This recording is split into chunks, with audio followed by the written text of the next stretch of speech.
రేయ్ అది ఇక్కడ లేదురా, తప్పించుకుపోయింది. వెళ్ళెత్తుకోండి. రేయ్ బతికండ్రా అన్నా, ఇక్కడెక్కడా లేదన్నా. రేయ్ మీరు ఇద్దరు అడ్డాలండి. రేయ్ పదరా. రేయ్ నువ్వురా.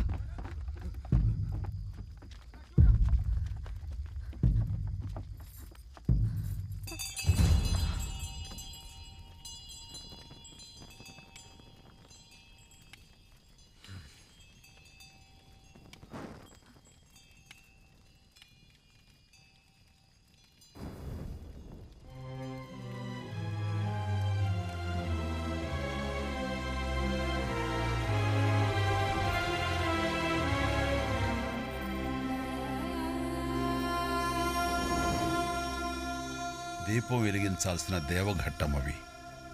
దీపం ఆర్పకూడదమ్మా.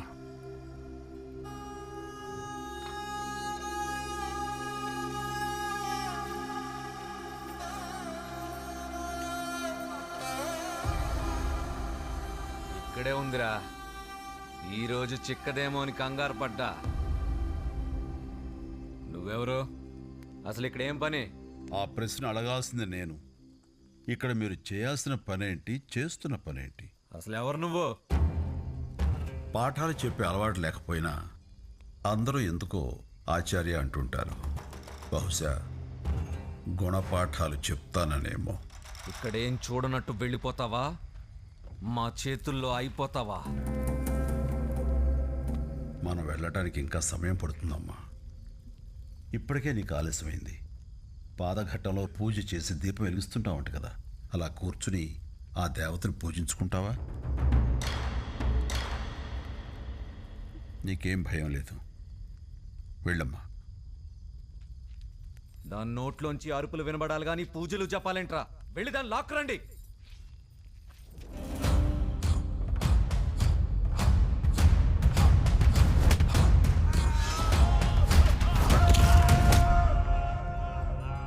రోజు పాదఘట్టంలో ఎంత నిష్టగా చేస్తావో అలాగే చేయి ఘట్టమ్మ.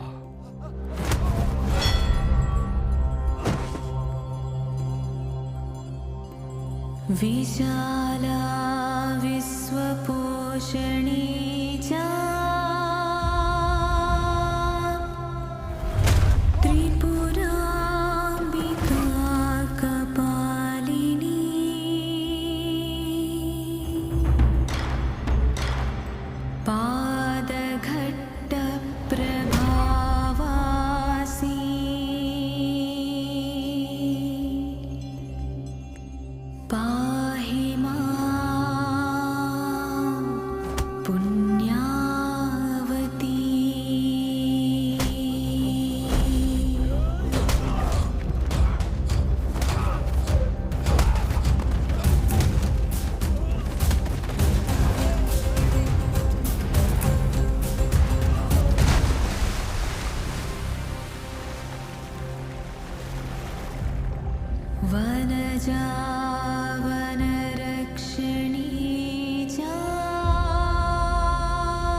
సిద్ధ గురుకుల మహావిద్యాలయం.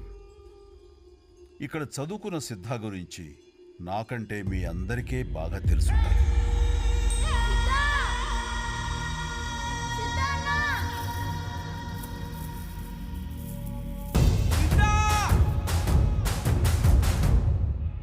ఈ ధర్మస్థలి గురించి అతను చేసిన త్యాగం, ఇక్కడున్న ప్రతి రాయి రప్ప మర్చిపోవనే అనుకున్నాను. కానీ అందరూ అన్నీ మర్చిపోయి రాతిలా మారిపోయారు. ఇవన్నీ చూస్తూ కూడా మీరు కొలిచే ఘట్టమ్మ ఎందుకు ఊరుకుండిపోయిందో నాకు తెలియదు, కానీ నేను మాత్రం ప్రతి రాయిని తడుతూనే ఉంటా, మారకపోతే తంతూనే ఉంటా. రామ్మా.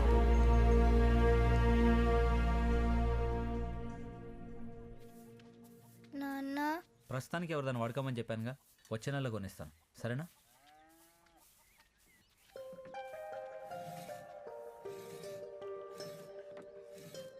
మా ఉమాదేవి ఎప్పుడూ నవ్వుతూ ఉంటుంది కదా, ఈవేళ ఏమైంది?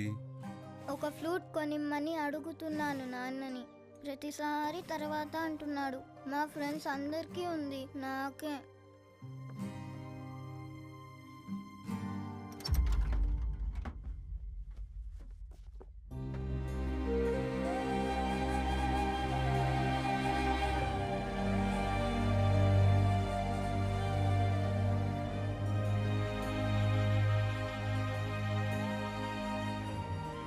హే ఫ్లూట్, మీ దగ్గర కూడా ఉందా?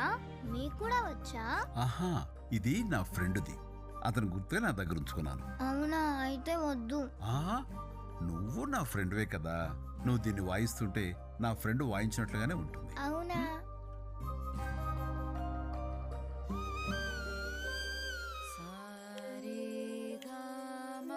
నీలాంబరి పెళ్లి గురించి ఏమైనా ఆలోచించేదుందా? మీరే గట్టిగా మాట్లాడి ఓ నిర్ణయం తీసుకోకపోతే అది అలాగే జీవితాంతం ఎదురు చూస్తూ ఉంటుంది. ఉమా, అలా కాదమ్మా, ఇలా చూడు.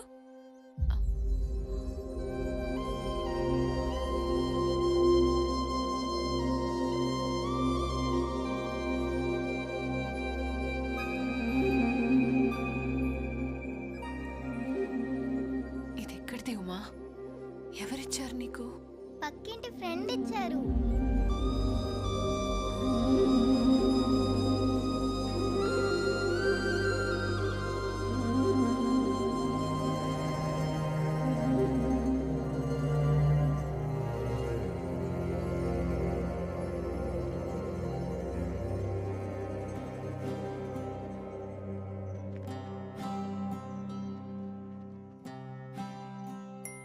ఎవరు మీరు?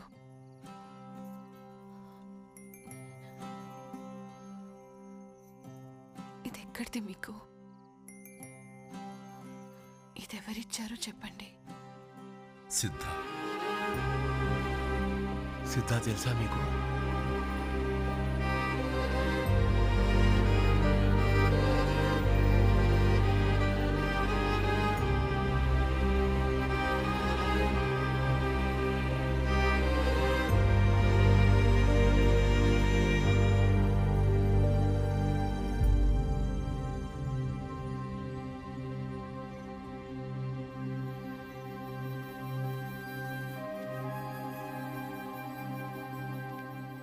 ఈ ధర్మస్థలిలో ధర్మం అణువణువునా వ్యాపించుంటుందని సిద్ధ చెప్తుండేవాడు. కానీ ఇప్పుడు ఆ ధర్మం ఏ కోశాన కనపట్టలేదు. కారణం? సిద్ధ ఇక్కడి నుంచి విడిపోయాక ధర్మస్థలి ఆ బసవ చేతిలోకి విడిపోయింది. వాడు చేసే దుర్మార్గాలకి పాదఘట్టం వారు చెప్పే ధర్మం కనుమరుగైపోయింది. రేపే ఘట్టమ్మ తల్లి రథోత్సవం పాదఘట్టం వారి చేతుల మీదుగా జరగాల్సిన మహోత్సవం. ఆ మహాకార్యాన్ని కూడా పాదఘట్టం వారితో కాకుండా ఆ దుర్మార్గుడి చేతుల మీదుగా జరిపిస్తాడు. రథం మీద ఉన్న ఆ తల్లి ఇదంతా చూస్తూ ఎలా ఊరుకుంటుందో నాకు తెలియదు, కానీ దాన్ని చూస్తుంటే నాకు మాత్రం గుండె చప్పుడు ఆగిపోతే బాగుండనిపిస్తుంది. ఎలా చేయించుకుంటుందో ఆ తల్లి.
తప్పుకో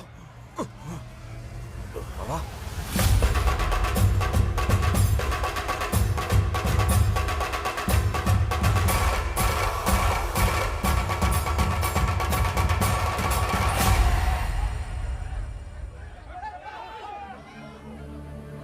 ఏయ్, ఏం చేస్తున్నారా?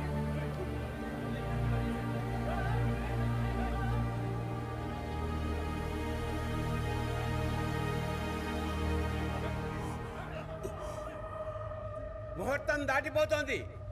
ఊరేగింపు ప్రారంభం కావాలి. రక్తం చెందిన హస్తంతో లాగడం అపచారం. రథాన్ని ఇంకెవరైనా లాగాలి.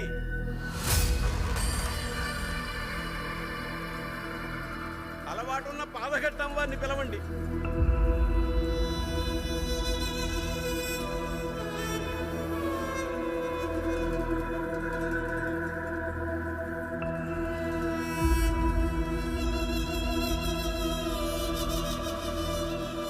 సమయం దాటిపోతోంది.